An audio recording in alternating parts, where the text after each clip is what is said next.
저는 지금도 잊혀지지 않는 제 나름대로 고민이 하나 있었어요. 중학교 3학년 때 저희 신앙 속에서 이런 고민들이 저에게 있었어요. 과연 내가 하나님을 믿는데 그 믿음의 여정 속에서 어떤 날은 내가 열심히 기도하고 찬송하면은 하나님이 정말 내가 지금 당장 죽더라도 천국에 갈 것 같은 그런 확신과 기쁨을 제가 많이 누렸었어요. 그런데 또 어느 순간 제가 또 뭐 친구들하고 이렇게 장난도 치고 또 수요 예배도 빠지고 기도에도 빠지고 하니까 이 마음속에 또 뭔가 냉랭해지는 거예요.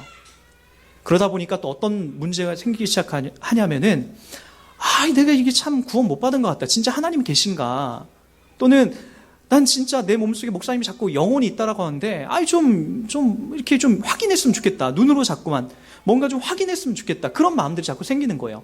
하나님을 가까이 하고 하나님을 신뢰할 때는 전혀 그런 마음이 안 들더니 점점 내가 세속적으로 세상 것에 내 마음과 귀를 빼앗기기 시작하니까 또 똑같이 그런 유혹과 그런 하나님을 의심하는 마음들이 생기는 거예요.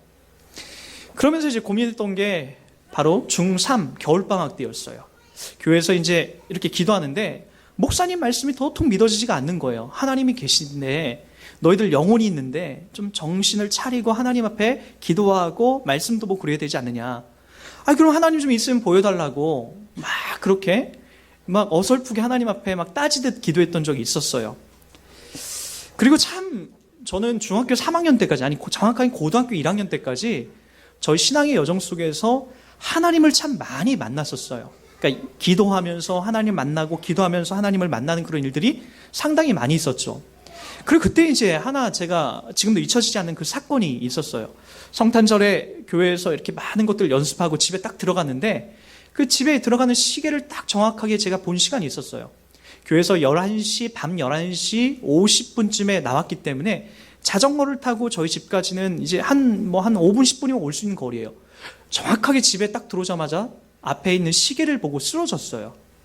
그리고 그때부터 참 희한한 일들이 벌어지기 시작하는 거예요. 거짓말처럼 제 몸에서 자꾸 제가 이렇게 분리되는 거 있죠.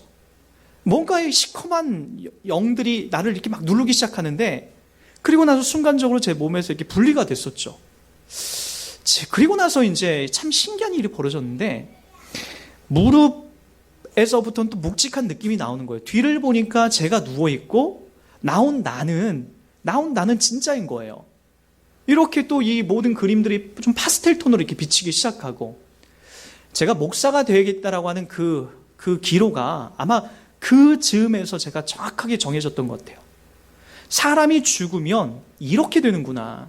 사람이 죽으면 끝나서 그냥 없어지는 게 아니라 우리는 이렇게 내 육신과 이렇게 분리가 되는 게 죽음이라고 하는 거구나. 사람이 죽으면 끝나는 게 아니라 우린 분명히 우리의 영혼으로 또다시 새로운 육신을 입고 살아가는 거구나 라는 걸 그때 알게 됐던 거죠. 그러고 나서 이제 그때부터 찾아봤던 게 있어요. 이게 뭐 과학적으로 맞는 건지 아닌지는 모르겠어요. 근데 찾아보니까 그런 게 나오더라고요. 제 몸에서 제가 일단 나왔으니까 영혼이라는 게 사람이 죽을 때 어떤 변화가 있을까? 여기저기 좀 자료를 찾아보니까 사람이 죽을 때 동일하게 한 23g의 저울의 추가 움직인대요. 23g의 추가 이렇게 줄어든다라는 거죠. 사람이 죽을 때에 뭔가 탁 죽은 순간 추가 움직이기 시작하는데 아마도 이제 그게 어떤 사람들은 영혼의 무게가 아닌가 그렇게 유추하는 분들도 있어요. 사람이 죽을 때 몸속에서 뭔가 빠져나오면서 움직이는 그 변화. 근데 여러분 한번 잘 생각해 보세요. 이게 맞는 건지 아닌지는 모르겠지만 그런 일들이 사람이 죽을 때마다 동일하게 나타난다고 하니까. 근데 여러분 우리가 그런 걸 따지지 않더라도 어느 순간 우리는 이 죽음이란 것 앞에서 우리는 다 맞닥뜨리기 시작한다고요. 사실은 오늘 이제 이 성경에 등장한 예수님도 이 땅에 육신을 입고 오셔서 그 죽음의 현장으로 가세요. 죽음으로 예수님이 가신 이유는 우리가 지난주에도 살펴봤듯이 그 이유 때문에 그런 거죠. 우리가 이 땅에 태어나는 순간 하나님과 친밀한 교제를 맺기를 하나님은 원하셨어요. 근데 우리가 그 관계를 벗어나죠. 마치 하나님께서 여러분을 만드실 때 이런 고민을 하셨을 거예요. 얘를 만들 때, 사람을 만들 때 나한테 100% 순종하게끔 내가 만들 것인가? 아니면 얘 스스로 생각하고 고민하면서 나를 사랑하고 나를 순종해주고 나와 친밀한 교제로 관계를 맺어갈 것인가? 하나님은 아마 이 부분에서 상당히 고민하셨을 거예요. 감히 하나님 앞에 고민했다 이런 표현을 써서 죄송한데 우리 인간적으로 유추해보고 생각해볼 때는 그런 일들이 있었을 거라는 거죠. 그러면서 아마 이제 이런 고민을 했을 거예요. 내가 이 사람을 로봇으로 만들게 되면 도대체 이 사람들은 그럼 나한테 인격과 사랑이 있는, 감정이 있는 나에게 늘 로봇처럼 아침에 인사하고 저녁에 인사하고 사랑합니다 녹음 테이프 틀어놓듯이 하는 것이 하나님의 입장에서 그게 무슨 유익이 있겠는가. 마치 여러분 집에 카세트 테이프 틀어놓고 매일 사랑합니다 좋아합니다 여러분 녹음해놓고 아들 딸 보고 그 녹음해놓고 들으면 여러분 그것이 매일같이 여러분에게 기쁘던가요? 그렇지 않다라는 거예요. 여러분 상황과 때에 따라서 여러분의 자녀들이 여러분들에게 고맙습니다 사랑합니다라고 할 때 그때 감동이 되는 거죠. 로봇처럼 매일같이 인사하고 로봇처럼 매일같이 그냥 쭉쭉쭉쭉 이야기하는 것이 무슨 여러분들의 감동이 되겠어요. 하나님도 사람을 만드실 때 바로 그걸 포기하신 거예요. 나에게 순종하지 않더라도 때때로 너희들이 하나님께 언제든지 돌아와서 하나님은 사랑합니다 하나님 감사합니다라고 고백하고 담아낼 때마다 하나님은 그걸 기뻐하시는 거죠. 그래서 인간에게 허락하신 것이 바로 자유의지라는 거예요. 스스로 자기를 결정할 수 있는 그런 결정권, 이 땅에 살면서 내가 하나님 앞에 고맙습니다 사랑합니다라고 하는 그 결정권, 그 결정권이 나에게 자연스럽게 흘러나와서 하나님 앞에 담아내는 것, 그 자유의지, 이 땅에서 내가 오늘 양복을 입을 것인지 청바지를 입을 것인지 내 마음대로 자연스럽게 선택하면서 나갈 수 있는 것을 여러분들에게 하나님이 선물로 주신 거죠. 그리고 여러분 언제든지 여러분들이 하나님 앞에 돌아와서 사랑합니다 고맙습니다라고 담아낼 때마다 하나님은 그 기쁨을 이기지 못한다라고까지 이야기하고 있다는 거죠. 그래서 여러분 인간이 그 자리에 서서 하나님을 늘 사랑하고 경배하고 고마워하고 인간과 친밀한 교제를 맺어갔던 것이 아니라 이 자유의지 속에서 인간은 타락하기 시작합니다. 그런데 여러분 저는 이런 얘기를 하고 싶어요. 하나님께서 여러분 타락한 여러분들에게 그냥 타락했으니까 너희들 알아서 니네들 깨끗이 니네들 알아서 해서 이렇게 나한테 다시 돌아와 그렇게 하지 않으셨다라는 거예요. 인간 스스로 저 시국창에 빠져서 헤어나오지 못하고 점점 깊이 빠져간 늪에서 허우적거리고 있는 우리 인간들을 그분이 찾아오셔서 본인이 거기 빠져가면서 우리를 살려낸 그 사랑이 바로 이 십자가인 거예요.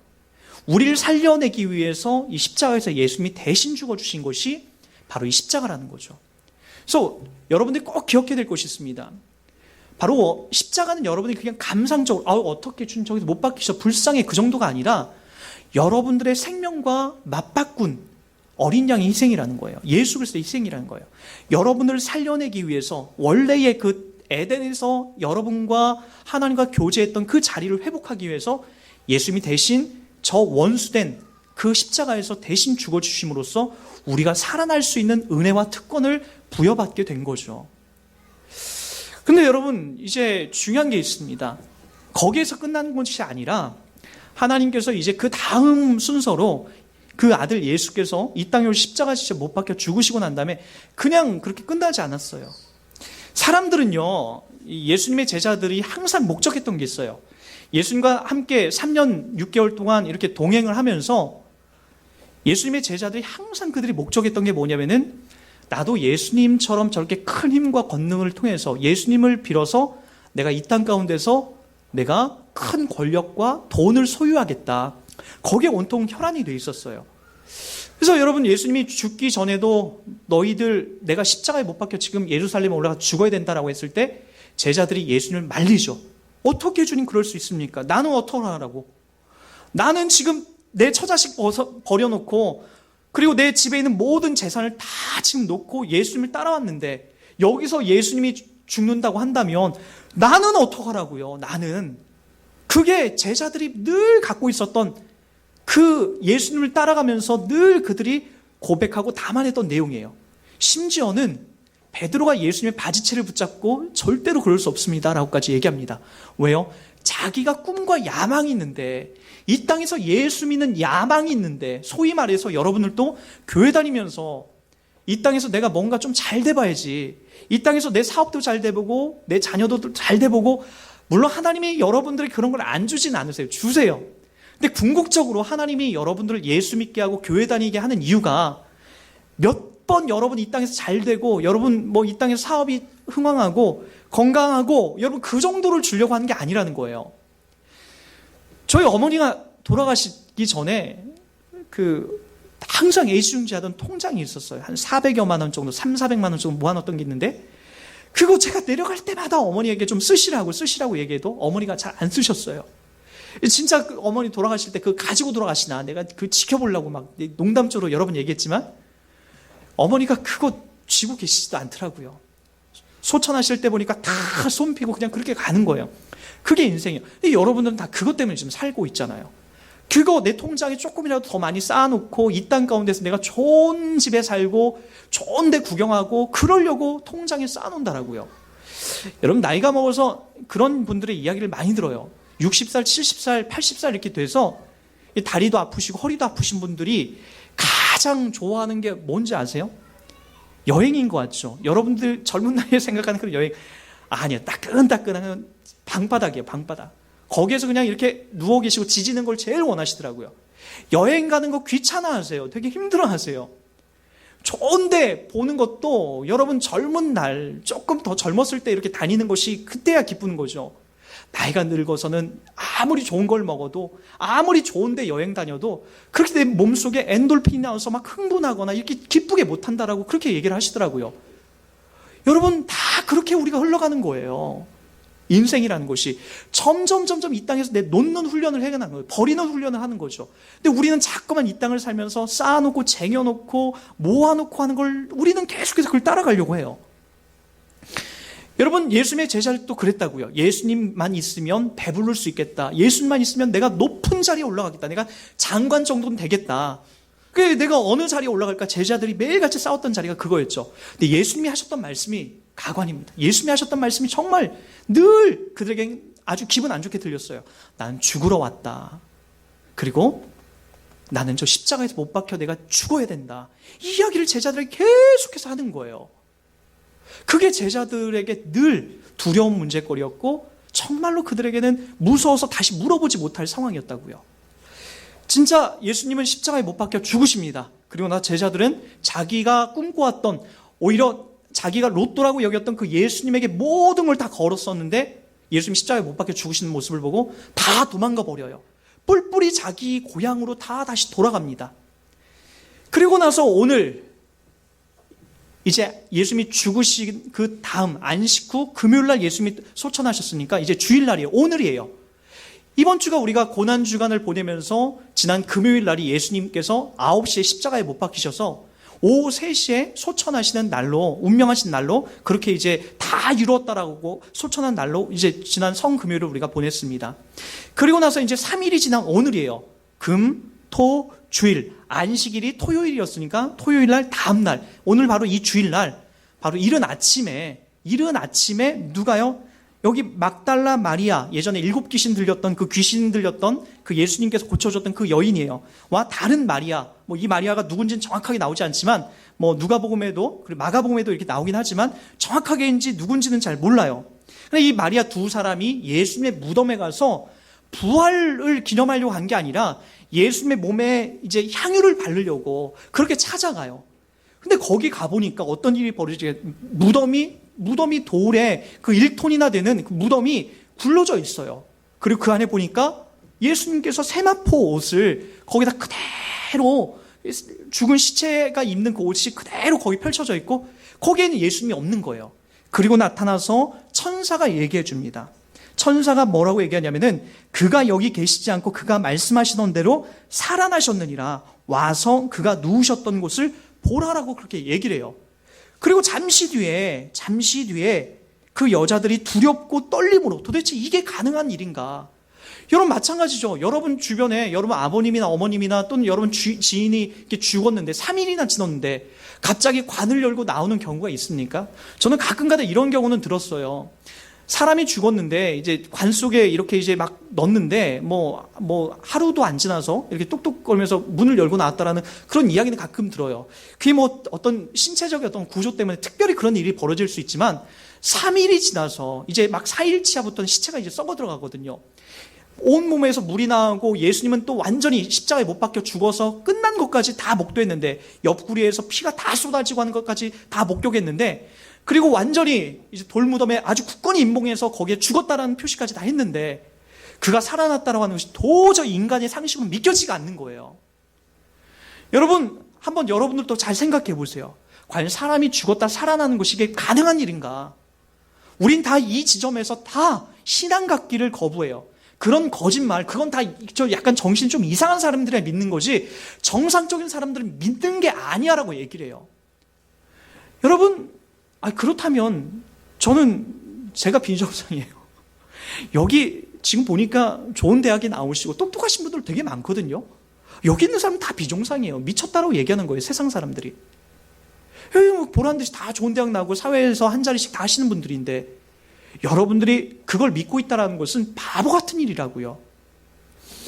근데 보세요, 여기는 이 당시에 사람들도 그랬다고요. 사람이 죽으면 살아나는 일은 없어, 도저히 살아나지 못해라고 단정을 지었다라고요. 그게 바로 그들이 갖고 있는 맹점이었던 거죠. 그러나 여러분, 중요한 게 있습니다. 여러분, 하나님께서 우리들 가운데 못하기 때문에 하시는 것이 있어요. 저는 크게 두 가지를 봅니다. 하나는 우리가 이 땅에 태어난 것, 이 땅에 만들어진 것은 우리 힘으로 죽어도 못하는 거예요. 여러분, 어떻게 우리가 이 땅에 우리 스스로 태어납니까? 우리의 힘으로 할 수 없는 거, 하나님이 보내고 하나님이 계획하지 않으면 우리는 이 땅에 나올 수 없다고요. 또 하나, 여러분, 이거예요. 우리가 죽음에서 다시 살아나는 거예요. 죽음에서 다시 살아나는 일은 우리는 절대적으로 못합니다. 예전에 제가 이런 생각을 한 적이 있었어요. 사람이 진짜 죽었다 살아나는 것, 이런 거 우리 인간은 못하지만, 가만히 보니까 제가 집에서 키우는 개가 한 마리 있었는데, 이 신앙생활 때 제가 의문이 들 때 이런 생각을 했던 거예요. 저 개가 어느 날 저를 이렇게 또렷이 이렇게 쳐다볼 때가 있어요. 가끔가다 이렇게 쳐다볼 때가, 그때가 언제냐면은, 제가 가끔가다 이렇게 새총을 들어서 이 새를 이렇게 막 쏘거나 뭐 그런 장난할 때요. 그러니까 개는 죽어도 깨어나도 못하는 것들을 내가 할 때 개는 저를 유심히 이렇게 보더라고요. 가끔 요즘에 뭐 집에서도 그래요. 우리 아들이 아들이 못하는 것들을 제가 가끔가다 이렇게 만들어내거나 하면은, 우와, 아빠 대단하다, 아빠 천재다, 이렇게 막 얘기를 해요. 저는 이게 이렇게 이해가 됩니다. 우리보다 저는 못해요. 맞아요, 저는 못해요. 내가 이 땅에 태어나는 것도 내 힘으로 못했고, 내가 죽었다가 살아나는 것도 내 힘으로 못하는데, 저보다 어떤 절대자, 저보다 더 상위에 계신 그 어떤 분이 바로 내가 죽었다가 나는 못하지만 나를 살려낼 수 있는 힘이 있다고 한다면, 나보다 더 높은 차원에 계신 그분이 그렇게 하실 수 있다면, 그분은 진짜 우리의 죽음이나 우리의 사망을 우리 죽었다가 살려낼 수 있는 분이죠. 바로 그분을 우리는 하나님 믿는 거예요. 우리가 만유의 영장이라고 생각하고 있기 때문에 그걸 못하는 거지, 그분은 우리가 못하는 것을 하실 수 있는 그런 능력을 갖고 계신 그런 하나님으로 우리가 신뢰하고 믿고 있다라고요. 저는 저희 인생 속에서 이러한 것들을 늘 고민합니다. 과연 내가 이 땅에서 죽으면 반드시 한 번은 죽을 텐데, 그 죽음 속에서 과연 우리 아내나 내 자식이나 또는 뭐 내 자식 손자들이 이 다음에 큰 돈으로 날 살려낼 수 있을까? 절대로 사람이 죽어도, 여러분, 삼성의 이건희 회장이 죽더라도, 돈이 아무리 많더라도 절대로 살려낼 수가 없는 거예요. 누구만?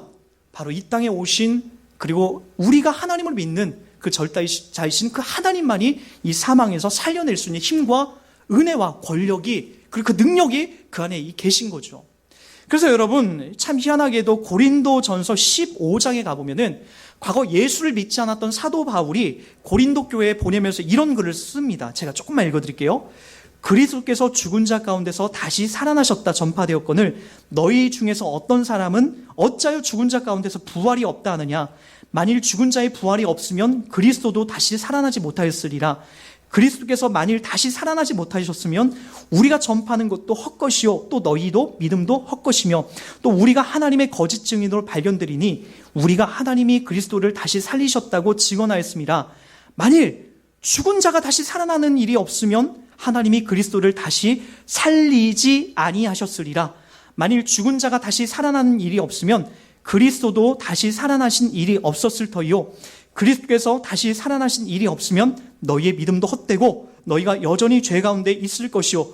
또한 그리스도 안에서 잠자는 자도 망하였으니 만일 그리스도 안에서 우리가 바라는 것이 다만 이 세상에 산뿐이면 모든 사람 가운데 우리가 더욱 불쌍한 자이니라. 그러나 이제 그리스도께서 죽은 자 가운데서 다시 살아나사 잠자는 자들의 첫 번째 열매가 되셨느니라. 이렇게 얘기합니다. 사도 바울은 예수님을 부인했던 자예요. 안 믿었던 자예요. 근데 여러분, 그가 예수님이 그의 신앙과 인생 속에서 그를 뚫고 들어오시고 나니까 그에게도 바로 영생이 소유되고 부활을 바라보기 시작하는 거예요. 과거에는 예수 믿는 자들을 잡아 죽이려고 했지만 이제는 예수를 위해서 자기의 삶을 내어놓는 인생이 되고 있다는 거죠. 무엇보다 부활을 진 거예요. 이뿐만이 아니죠. 예수님께서 죽으셨다가 살아나셨다는 것들을 이제 보기 시작하니까 제자들이 변하기 시작해요. 과거에는 어땠건요? 예수님을 옆에 차고, 로또와 같은 예수님을 옆에다 차고 내가 그분 의지해서 내가 이 땅 가운데서 떵떵거리고 잘 살아야지 라고 했던 그들의 인생이 이제는 아니구나. 그게 아니구나. 저 예수는 그것 때문에 오신 분이 아니라 바로 내가 이 땅에서 한번 죽게 되면, 죽으면 나 스스로 거기서 일어날 수 없고 나 스스로 살아날 수 없는데 바로 그 예수님께서 바로 본인이 죽음을 이기시고 승리하셨듯이 바로 우리도 그 죽음에서 살아나게 하실 수 있는 분이구나 라는 것을 그들이 보기 시작하는 거죠. 그래서 그 전에 예수님이 하셨던 나는 죽어야 돼, 십자가에 못 박혀 죽어야 돼, 나는 그것 때문에 왔어 라고 하는 그 의미를 그제서야 알고 예수님의 제자들도 다 그 겁쟁이 같았던, 우리와 똑같이 겁쟁이 같았던, 죽음 앞에서 벌벌 떨던 그 예수님의 제자들이 이 죽음 앞에서 기꺼이 자기의 생명을 내어줍니다. 예수를 전하고 예수 믿는 것을 기꺼이 그들이 즐거워해요. 그들의 인생이 그렇게 바뀌기 시작하더라는 거예요. 여러분, 여러분들에게도 이 예수가 찾아왔습니다. 안 보인다고요? 중요한 것은 눈에 잘 안 보입니다. 여러분, 진짜는 눈에 잘 안 보여요. 우리를 살아가게 하는 이 공기도 지금 안 보이고 물도 색깔이 있어서 예쁜 게 아니에요. 물을 먹어야 우리가 살 수 있듯이 바로 눈에 보이진 않지만 지금 우리 속에서 능력으로 일하고 계시고 능력으로 함께하고 계시는 이 생명의 복음이 바로 우리 가운데 지금 흐르고 있다는 거죠. 저는 오늘 이 부활주일날 바로 여러분들이 그 자리에 오늘 나와서 예배하고 있다라고 그렇게 믿고 나갑니다. 네, 여러분, 오늘 우리 본문 속에서 하나 더 살펴봐야 될 것이 있습니다. 예수님께서 부활한 그 모습을 갖고 제자들에게 나타나서 이렇게 얘기합니다. 평안하냐? 평안하느뇨? 이렇게 얘기합니다. 예수님께서 이제 그들에게 무엇을 전하러 왔냐면 참된 평안, 참된 소망을 전하러 온 거예요. 죽음 앞에서 절망과 죽음 앞에서 벌벌 떨던 우리네 인생이 이제 부활하신 예수님을 통해서 우리가 참된 평안을 누리기 시작하는 거죠. 그래서 오늘은 여러분들에게 이 참된 평안이 흘러 넘쳐야 됩니다. 여러분, 그렇다면 우리가 막연하게 주문 외우듯이 참된 평안, 참된 평안, 그래야 참된 평안이 임하는 겁니까? 전 여러분들에게 이 구체적인 이 땅을 살면서 그리스도인들이 느껴야 될 이 참된 평안이 어떻게 와야 되는 건가? 여러분, 그걸 잠깐만 여러분에 설명하고 나가려고 합니다. 여러분, 초대교회 가운데는 이런 일들이 있었어요. 예수 그리스도의 복음이 전해지고 나서 사람들에게, 그들에게 큰 변화가 있었어요. 부활하신 예수님을 바라보니까 이제는 자기 것이 자기 것처럼 느껴지지가 않는 거예요. 이 땅에서 먹고 마시는 것 때문에 아웅바둥하지 않게 되는 거예요. 그리고 내 소유물을 자꾸만 누군가에 나누기 시작하는 거예요. 여러분, 그래서 초대교회 가운데에 예수 믿는 자들이 더 많아지고 또 기쁨이 그 교회마다 가득했다라고 얘기가 나옵니다. 그러나 우리가 이 땅을 살아가는 이 현실적인 교회들 한번 보세요. 속상한 일들이 너무나 많죠. 어떤 일들이 많습니까? 저는 지금도 참 안타까운 것들이 뭐냐면은 교회가 자기들 교회만 알아요. 이게 참 너무나 안타까워요. 자기들만 알아요. 우리 교회가 제일이에요. 무조건. 그래서 어디에 있습니까? 성도들이 헌금을 최선을 다해서 헌금을 유도해서 초대교회와는 다른 방식으로 헌금을 씁니다. 그게 다 뭐예요? 초대교회 같은 전혀 관심 없었던 이 예배당을 세계에서 제일 크게 짓는 곳에 혈안이 돼 있어요. 성전이란 명목하에. 이 건물이 무슨 성전입니까? 언제 하나님께서 이 성전 안에 여기에 갇혀 있다고 했습니까? 우리 안에 거하신다고 했죠. 이 건물은 성전이 아니에요. 예배당이에요. 예배당. 집당자 써서 예배당이에요. 여기에 하나님이 계신 게 아니에요. 이 건물에 왜 하나님이 계십니까? 이 건물 때문에 주님이 십자가 지셨습니까? 아니에요. 여러분들 때문에 십자가 지셨다고. 여러분 한 명 한 명 때문에. 그래서 예수님이 십자가에 못 박혀 죽으실 때에 그렇게 사람들이 벌벌 떨던 성소와 지성소 사이에 회막이 갈라진 거예요. 저 지성소에는 아무도 못 들어갔는데 제사장만 1년에 한 번 들어갔는데 이제는 아니요. 누구든지 저 지성소 안에 예수의 피를 힘입어서 담대히 그곳에 들어갈 수 있게 됐던 거죠. 그러기에 성전은 없어진 거예요. 누가? 이제 예수가 우리 안에 거하셔서 우리를 발판 삼아 이제 성전 삼아 계시는 거죠. 그런데 왜 성도들의 이 귀중한 헌금을 갖고 교회를 크게 지어야 된다, 이 교회 안에 하나님이 기뻐하신다라는 이런 거짓된 복음을 갖고 왜 그렇게 지어 나가려고 하는 거예요. 예수님께서 이 땅에 오셔서 그것이 소중했다면 맨 처음에 집 짓는 거 제자들하고 얘기했죠. 미장질하고 시멘트 갖다 발라서 벽돌로 크게 내 집 짓는 거 먼저 제자들이 가르쳤을 텐데 그렇지 않으세요. 보라, 세상 죄를 지고 하는 하나님의 어린 양이로다 라고 얘기하면서 자기가 이 땅에 죽고 내가 너희들 성전 삼아 계신다라고 하는 그 의미로 등장하신다는 거예요. 그럼 여러분, 이 부분에 우리가 더 집중해 주셔야 되죠. 초대교회도 그렇게 했듯이 우리네 삶도 이 교회 가운데에 헌금이 되어지고, 그리고 이 교회 가운데에 여러분들이 소중한 그 피와 같은 헌금을 모아서 11조도 하고 감사헌금도 하는 그 헌금을 통해서 여러분, 우리들 가운데 물론 충분히 쓰여져야 됩니다. 여기 거하니까 월세도 내야 되죠. 또 목회자 사례비도 나가야 되죠. 우리가 야외 예배 나갈 때 그걸로도 또 쓰임 받아야죠. 우리 교회 운영하는 데 써야 되죠. 남으면 우리의 이웃들을 돌봐야 됩니다. 초대교회는 그거에 참 많이 집중했어요. 저희 교회가 이 부활의 소망을 갖고 이 부활주일마다 꼭 담아내고 싶은 것이 있어요. 그게 뭐예요? 어떤 분들은 저에게 이런 얘기를 해요. 목사님, 월세 내기도 바쁘잖아요. 이 교회 들어갈 게 있고 당장에 다다음 주가 되면은 또 1박 2일 우리 야외에 나가서 그때는 또 헌금도 안 할 텐데 목사님 그때는 또 어떻게 할 거예요? 라고 이렇게 물어보시는 듯한 느낌을 제가 받을 때가 있어요. 오늘 이 부활절 헌금은 우리를 위해서 씁시다. 우리 교회를 위해서 야외배를 씁시다. 그러고 싶은 마음도 있어요. 저라고 왜 그런 마음 없겠습니까? 그러나 여러분, 우리 교회 이렇게 통장에 조금이라도 쟁여놓고 있는 우리 교회가 있는 반면에 저기 한 발짝만 떨어지면 우리네 이웃 교회들은 지금도 당장 전기값을 못 내서 전기를 끄느냐 마느냐 지금 왔다 갔다 하는 교회들이 있어요. 어느 교회는 화려한 건물 안에서 멋지게 성가대와 멋진 유의로 예배를 드리지만 어느 교회는 목사님과 목사님 사모님 그리고 목사님 아들과 딸 4명이서 3년 동안 예배 드리는 그런 교회도 있더라고요. 여러분, 그런 교회가 우리 주변에 우리 이웃에 있다고 한다면 여러분, 우리 교회가 조금이라도 여유가 있고 조금이라도 우리가 소망이 있고 조금이라도 우리가 괜찮다고 한다면 더 어렵고 힘든 교회를 향하여서 우리의 마음과 우리의 생각과 의지를 담아서 여러분, 이 부활의 소망을 어느 교회에 또 샬롬을 전하는 것이 우리가 해야 될 마땅한 신자의 삶이라는 것을 오늘 성경이 이야기해주고 있다는 거죠. 우리만 배부르고 우리만 잘 사는 것은 절대로 하나님이 기뻐하지 않습니다. 왜냐고요? 주님은 우리 교회를 위해서 오신 것만이 아니라 우리의 이웃교회, 우리의 가까운 다른 교회를 위해서도 오셨다는 거예요. 여러분, 오늘 이 부활주일을 맞아서 저는 한 교회를 좀 소개하려고 합니다. 오늘 주보에도 기록되어 있지만 저희 교회가 도우려고 하는 이 교회는 바로 안양 삼동에 있는 양대 목장교회예요. 최강시 목사님이 담임하시는 교회입니다. 3년 전에, 한 2년 전에, 이제 정확하게는 이제 한 2년에 3년 사이에요. 그 목사님의 아들께서 이제 성결대학교 신학과 1학년이 들어갔는데 1학기를 마치고 좀 심장 속에 계속해서 이상이 있어서 간 쪽에 병원에 갔는데 이 간을 다 잘라내야 된대요. 보니까 이 구리를 이렇게 소화를 못 시키는, 해독을 못 시키는 그런 이제 어떤 불치병을 걸린 거예요.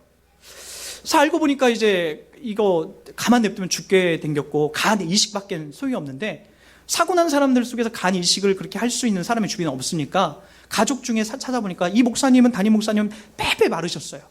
그래서 간이 보니까 간이 작아요. 그래서 우리 중에는 누가 간이 제일 클까요? 우리 네. 이 살이 찌면 간도 큰 건데 빼빼 말라서 간이 작은 거예요. 그런 상황이 있었고 보니까 그 누나가 한 명 있는데 여자잖아요. 여자 누나, 안양대학교 기독교육학과를 다녔는데 그 누나가 이제 선뜻 자기를 아버지보단 크니까 간을 이제 열어주겠다라고 그렇게 해서 이제 자기 동생한테 주고 싶다고 해서 그렇게 이제 수술이 돼서 한 3천만 원 이상의 수술비를 이렇게 이제 들어가기 시작했어요. 교회가 막 개척해서 이런 문제가 생기게 되니까 뭐 정신 있겠습니까? 아버지가 두 자녀가 그렇게 병원에 입원해 있는데 간이식 때문에 정신없죠. 교회를 돌볼 힘이 있겠습니까? 교회를 맡개척했는데 그런 문제가 생기니까. 그래서 이제 그 문제가 해결돼서 이제 뭔가 해보려고 하니까 이제 교회가 한 3년 정도 지나니까 이제 3년 정도 지나면 다른 교회에서 지원도 끊겨요.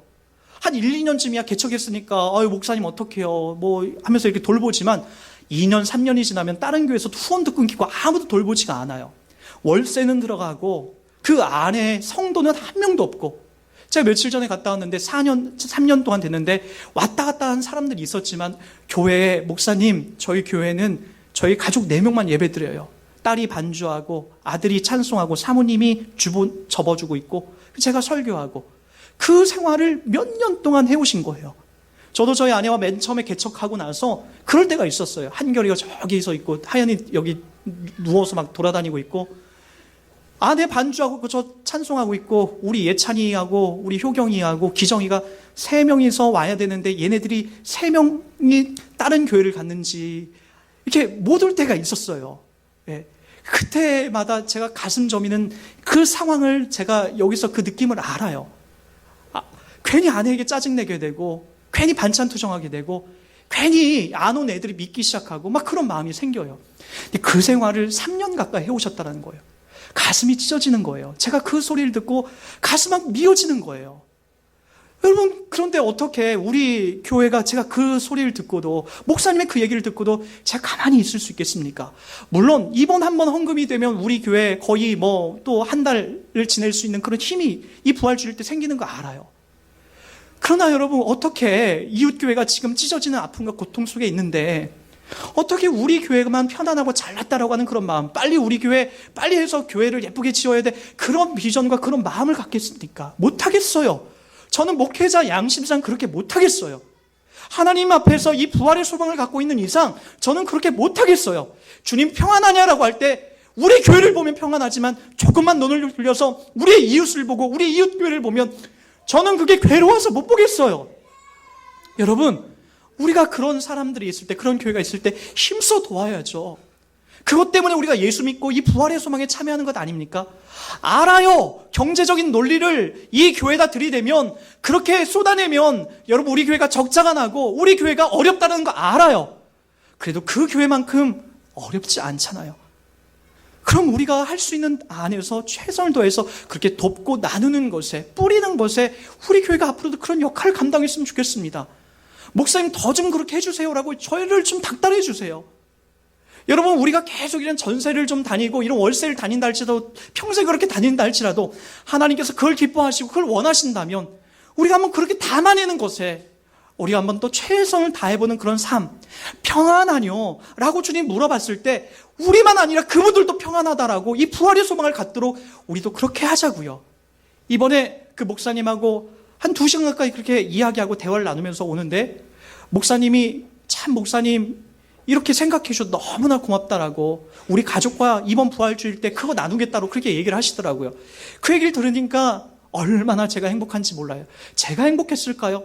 저는 우리 교회 여러분들을 통해서 드려진 그 헌금이 그곳에 주님의 음성처럼 들릴 거라고 믿어요. 평안하뇨? 고생 많은데 평안하뇨? 라고 이 양떼 목장교회에 그 소리가 들려질 거라고 저는 믿어요. 사랑하는 성도 여러분, 부활의 소망, 이 은혜의 소망을 구체적으로 우리 삶에 어떻게 담아낼까요? 멀리 다른 것 보지 마시고 성경에서 발견하십시오. 초대교회 가운데에 많은 신자들이 예수 믿고 부활의 소망을 갖고 담아드는 그 삶을 우리도 힘써 담아내는데 그렇게 우리가 쓰임받고 나갔으면 좋겠습니다. 어렵고 힘든 거 알죠? 특히나 지금 이 경기가 좋지 않은 이 상황에 얼마나 어렵고 힘들겠습니까? 그러나 우리가 하나님께서 주신 이 부활의 소망과 이 은혜를 갖고 살아가는 사람들이라면 기꺼이 우리의 주변과 우리의 이웃, 더 어렵고 힘든 자리를 돌보고 그들에게도 이 부활의 소망을 함께 나누는 것을 우리가 외면하지 않고 기쁨으로 이 삶을 담아내는 우리의 삶이 되길 바라겠습니다. 억울할 것 같다고요? 억울하지 않습니다. 우리는 죽지만 반드시 예수 그리스도께서 우리를 살려내시는 그런 사망을 이기시고 사망 위에서 부활을 만들어내시는 그 하나님이십니다. 어머니의 산소에 갔는데 어머니의 산소에 지난번에 보니까 초록색 잔디가 피어오르더라고요. 무덤 속에서 어머니의 시체는 다 썩어서 다 뼈만 남았지만 그 밖에는 바로 새로운 새싹과 나무에서 새소리들이 들리기 시작하더라고요. 무슨 이야기입니까? 우리가 이 땅을 살아가면서 죽음이 다 끝난 것 같지만 죽음 위에 계신 하나님께서 새로운 생명을 만들어서 우리를 영원한 하나님 나라로 반드시 인도하실 거라는 겁니다. 사망이 끝이 아니라 부활로서 우리를 만들어 가시는 그 은혜 아래에서 이 땅을 살 때도 이 세상의 논리가 아니라 바로 이 부활의 소망의 논리로, 그 은혜의 논리로 이 땅을 담아내고 살아가는 여러분 되시길, 우리 그 교회 되길 주의 이름 부탁드리겠습니다.